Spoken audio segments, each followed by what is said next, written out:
Cool. So welcome to the podcast.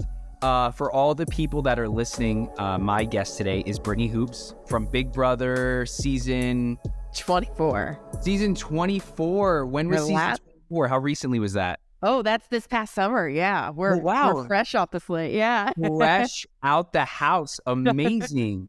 So cool. So I have not watched any of the recent seasons of Big Brother. No hate there. It's just something I haven't really I'm still debating if I'm going to be watching now too. You know, it's a weird experience after being on it. You know, you don't know. Try to elaborate a little more on that. Well, you know, it's interesting because I was a super fan since season 1. I mean, literally, well, I call myself super fan, but now that I've gotten out of the house, I realize that there are lots more people that were bigger fans than I. I thought I was a super fan. And, you know, it's just after being in the experience, I love the show, but it's also so different being that outsider and getting to see all the pieces rather than being the individual. I mean, you remember how it was being the individual in the house. You only know what your eyes and ears and, you know, are hearing. So still deciding if I'll be watching, but I do love it. So right. Have you watched your season yet? I have. You know, there's a lot of theories of thought here, right, Zach? You know, there's a lot of ways that you could do this. Some people don't want to look at themselves, don't want to know anything. Me, I'm like, I need to know what the rest of the world knows. So I got home, I binge watched it, and then I haven't touched it since. What was your favorite part about being on Big Brother? Oh, it literally was like my Super Bowl, okay? Since I was a huge fan, like that first veto comp that we're sitting on the sidelines, we're watching it right there. It was like, oh my gosh, this is my Super Bowl. Like this was my front row ticket. And it was just so much fun to just be there and see all the comps, I think, and participate in them. Obviously, it was really cool. Right. And winning them was even better. If you had to rate your BB experience from 1 to 10, what would you rate it?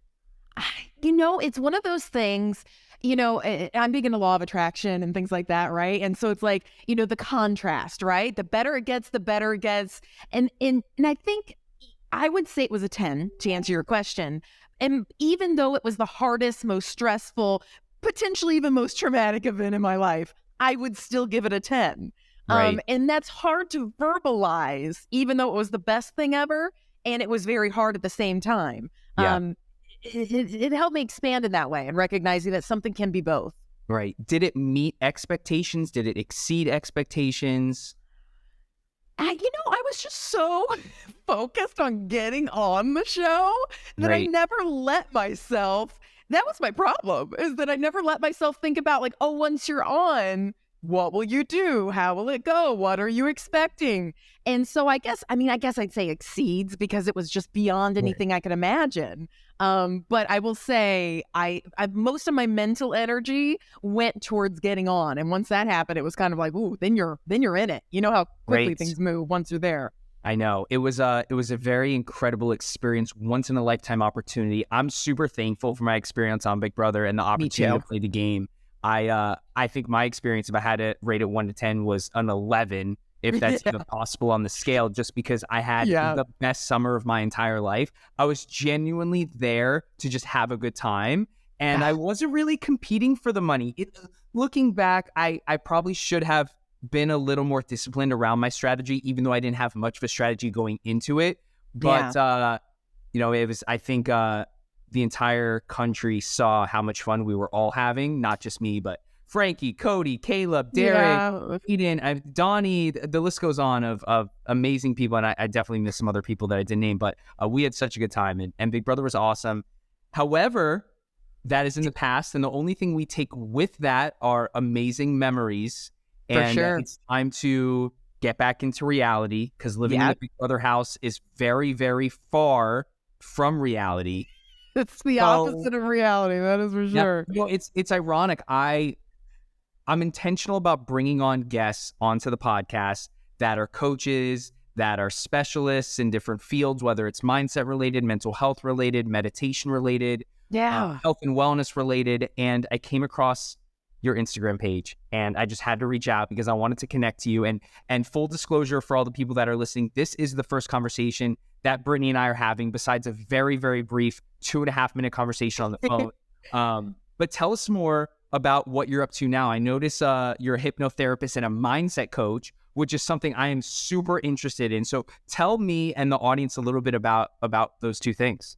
Yeah, I'm so happy when you reached out to me because I was like, yes, I am officially in the BB Alumni Coaches Club, which is, I love that we share that in common. But yeah, I'm a hypnotherapist and a mindset coach. I started out, actually the mindset coach, I'm just now sort of post BB have added into my toolkit, and I can share why. But I've always been a hypnotherapist, full-time hypnotherapist for the past several years. And because I'm just enamored with how our subconscious mind works and how it literally runs these programs for how we live and how we think and the emotions we feel, and how being able to heal at the subconscious level is just so transformative. It was transformative in my life, and that's why I became a hypnotherapist, and then now being able to help other people. But I've added in the life coach element of this, the mindset coach element of this, because I realize that I've been working with clients, and sometimes it's hard to know if we have a subconscious something going on or if it's a more conscious sort of thing that we want coaching on. And so I love to be able to kind of look at each one of my clients' brains as a nice little jewel, and we can look at it from all facets and realize, how can we coach on this consciously, in the beta brainwave state you and I are speaking in right now, versus how can we take what we want when we know consciously, logically, and then be able to reprogram that on the subconscious level. I love being able to offer both, depending on what's coming up for them. I like that. I like that a lot. Now, when you mentioned brainwave state and subconscious mind, as someone who's been reading Dr. Joe Dispenza and Bruce Lipton and have read all the Rhonda Byrne secret trilogies and have practiced the law of attraction and mindfulness and presence and very aware of my emotional intelligence, I continue to seek more information on how I can be in more control of the universe. Yep. And the formula that I have, I guess, put together myself from all these other experts, and I call them mentors, even though I've never met any of these people in my life. Meditation is very important. Connecting to our feelings and our emotions, being able to control our emotions, awareness of our thoughts, being aware of when we're having a positive feedback loop or a negative feedback loop. And then from there, just being fucking grateful and appreciative and loving other people no matter who they are, and showing compassion to anybody, any animal, any plant you walk across. And that's kind of been my way of living my best life, and it's working. I promise you it's working. But what's some more advice, or maybe something I didn't mention, that you feel that I can incorporate into my life that would yield some more results? Oh, absolutely. Everything you said. I mean, are we on video? Will people see the video? Because I was just nodding like crazy as you're talking there. Because, and what I love about hypnosis and hypnotherapy, all hypnosis is a deep, deep state of relaxation. We were talking beta brainwave state, you and I talking right now. If we were to go a step deeper, we'd be in alpha, which is meditation. We go a step deeper than that, more relaxed than that. We're in theta brainwave state, which is the state of hypnosis. You go any deeper, you probably got drool running down your chin and you're sleeping. That's the delta brainwave state, right? And so we're in between that waking consciousness, more relaxed than meditation, but, less relaxed than sleep, where your subconscious mind is active, but your conscious mind is kind of offline. And that's hypnosis. And what I love about hypnosis is that it ties in neuroscience, it ties in traditional psychology, it ties in spirituality and law of attraction. And that is literally, I will tell you this, Zach, and I know you can feel this. That's how I manifested getting on Big Brother. I literally did my self-hypnosis every night. We talk about Dr. Joe Dispenza, very similar to what he teaches. And I just repeated to myself, I'm on Big Brother 24. It became my affirmation. It became my mantra. Right. And at first I had resistance to that idea, right? Oh, why would they pick somebody like me? I'm too normal. I'm too this, blah, blah, blah, right? All the crinkly in your brain, that resistance that's keeping you from believing something, right? But when you're in this relaxed state, which you do when you're in gratitude, you do when you're in meditation, when you do all those things that you listed, you're in this relaxed state, you allow new thoughts to come in, and that resistance lessens. And so when that resistance lessens, new thoughts can come in, and then you begin to adopt them. And through repetition, you build new neural networks and synaptic connections within the brain that allow those new thoughts to take hold. Because a thought or a belief is just a thought you keep thinking. And when you do that through hypnosis, you can literally reprogram yourself to, by time I was about to leave for the Big Brother house, I was like, of course they pick somebody like me. Like, there was just no resistance there. It was just this, well, of course. And I'm sure whenever you've manifested anything in your life, if you're anything like me, right when you're on the brink of that manifestation, it's just this ease. It's just like, well, of course. Like, you celebrate it and you're happy about it and it's great, but it feels so natural. It's the natural next step. And when it feels that way, it is the next step for you. That's how you manifest. 100%. So to all the naysayers out there that are like, I don't believe in manifestation, I don't believe in the natural law of attraction, this doesn't work for me, I've tried it and I haven't gotten any results. They don't care, and I'm just kind of creating an avatar right now. This person's a naysayer, they don't believe in it. They don't care about our central nervous system. They don't want to try to understand how our conscious and our subconscious mind works. Okay, what is some advice you have for them? Very simple, tangible, quantitative advice that they can try to implement in their life to maybe eventually be a believer. Yeah. At first, I would just say, chill out. I'm trying to think somebody who doesn't want any of the flowery, the scientific and or spiritual language. I just would say, chill. Gift yourself the gift of relaxing your body, sure, but relaxing your mind, because that's kind of the first step of anything. Like, especially when I work with my clients, I'm a hypnotherapist, right? I have clients that come to me for, say, maybe depression or things like that. And, a depressed brain is an exhausted brain. And Absolutely. So oftentimes I would say something, like, let's just, as a baseline, let's just get you being able to relax, because all these things aren't going to happen. If you have a lot of built up resistance, it's going to feel like it doesn't work, because it's not going to work. You have to allow and relax. And for a lot of people, that takes some time to build up that skill. A lot of what I do work with clients at the very beginning is just getting them to the place where we can tell their brain that it's safe for them to relax. It's safe for them to think something new, because when a habit's, a thought habit is so ingrained, I mean, that's like an 8-lane highway, right? That negative thought pattern, that negative habit is just so ingrained that we have to stop traveling that highway. We got to allow that highway to kind of grow over with weeds, right? So that we can chart a new path of thought. And sometimes it's just training the brain to know that it's safe to relax when you've been in that fight or flight state for so long. Exactly. And that's what I was going to mention. Give me one second.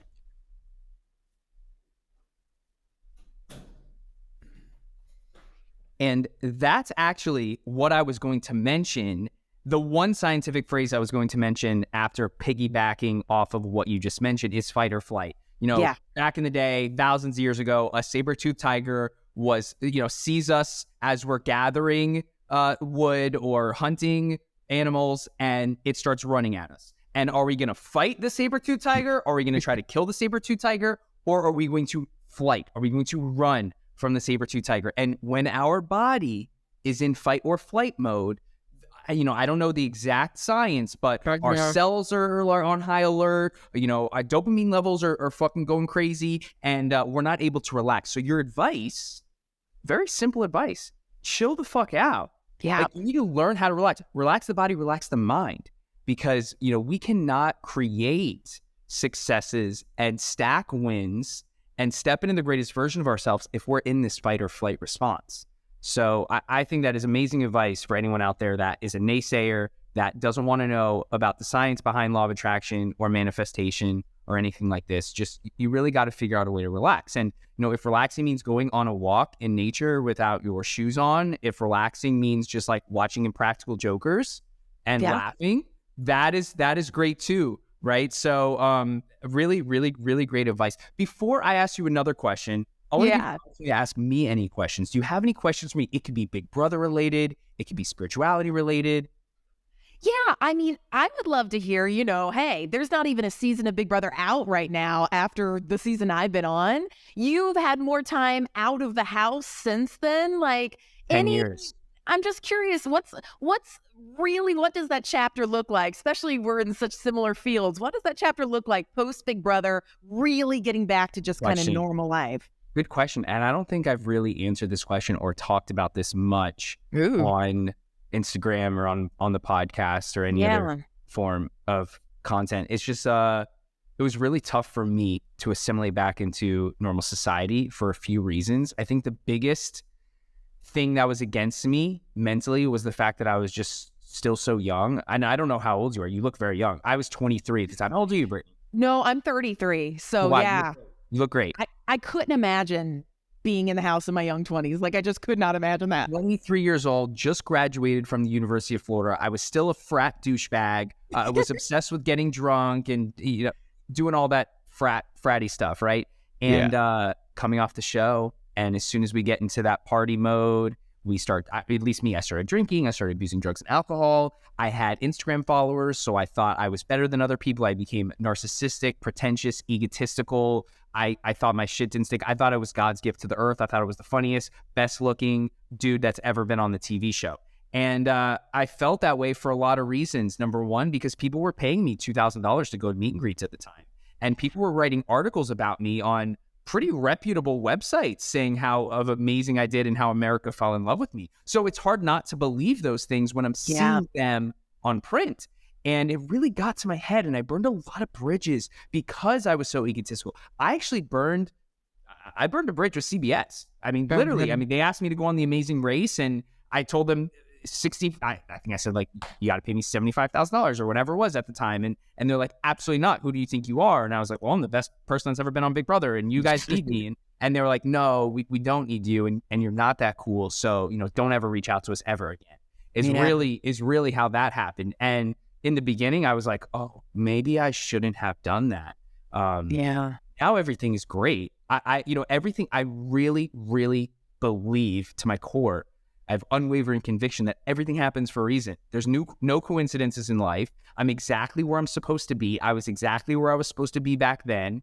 But my advice for not you, but just like anyone that's been on reality, whether it's Love is Blind, whether it's Too Hot to Handle, whether it's The Bachelor or Bachelorette, go back to your life, get back to your goals and dreams, get focused on the things you were focused on pre-reality TV, and use reality TV as just a little bit of bump to help you get forward. I mean, I've been a life coach now for 3 years, and it's going really well, and it's growing every single month, and I have great retention with the clients I'm working with. They continue to re-sign, and I feel like I wouldn't be as successful if it wasn't for Big Brother because I have this platform to speak on. Yeah. So, after 10 years post reality TV, as of right now, it's really just a memory. I threw away all of my memorabilia. I threw away every single piece of memorabilia. I'm staring at a box of mine in my office here right now as we speak.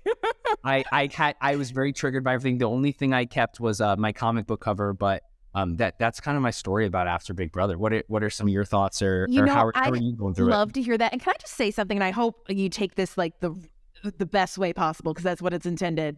But I followed your whole journey. I mean, since you were on the show, since till now, right? I've been a follower on Instagram, and I will just say, everything you described and mentioned, and I've even noticed, oh wow, Zach is doing such cool things.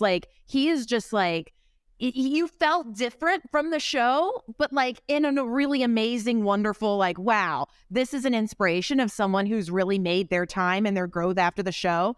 I just hope you know that how noticeable that is in a really positive, amazing way. So thank you. I really appreciate your kind words. And you're not the only person who's seen that. It's I get DMs all the time. Zach, it's so amazing how much your mindset has changed and how different you are. And it's because when I started this personal growth journey, just like you, and we're still in the very beginning stages of our personal growth journey. This is nothing. We are crawling right now. It started working. I started meditating. It started working. I started waking up at 5 a.m. It started working.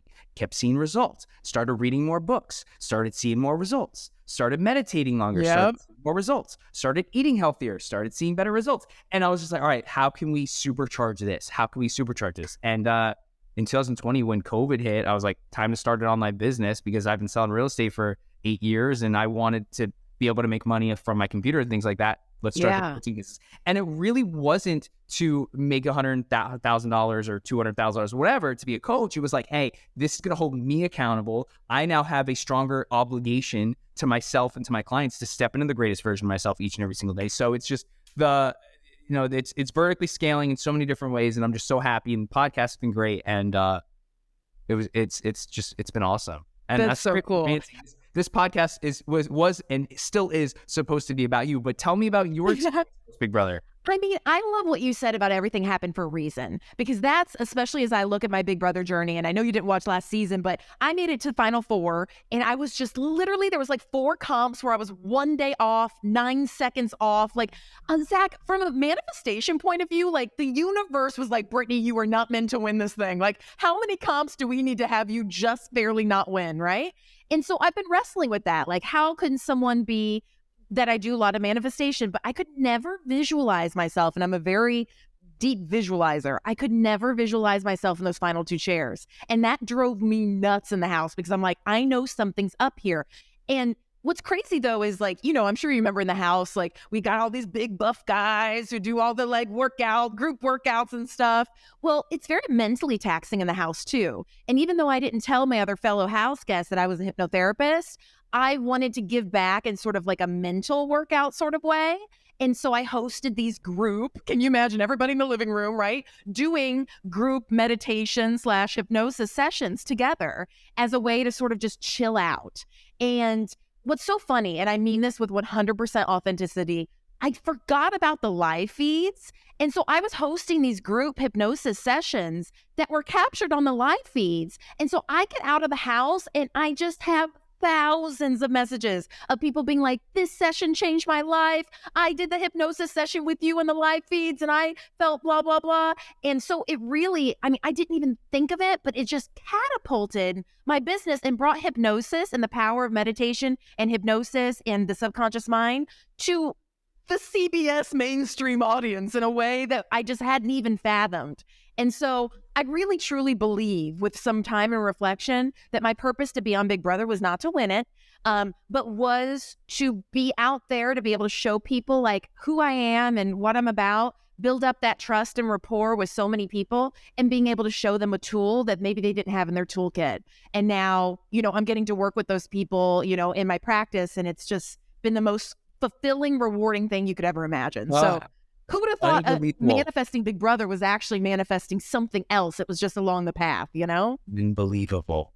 And it's so cool here. So who do you specialize working with? If that perfect person is listening to this podcast right now, what's their lifestyle like? What do they need support with? And who are they? It is people who are going through major transformations. I like to almost liken it to a mental makeover. You're at that point in your life, you're about to start a brand new chapter. Maybe you're going through a divorce. Maybe you just got, diagnosed with an illness. Maybe you're going through something else. You recognize, we've all had those moments, right? Where it's like, I'm on a precipice of like a new chapter of my life.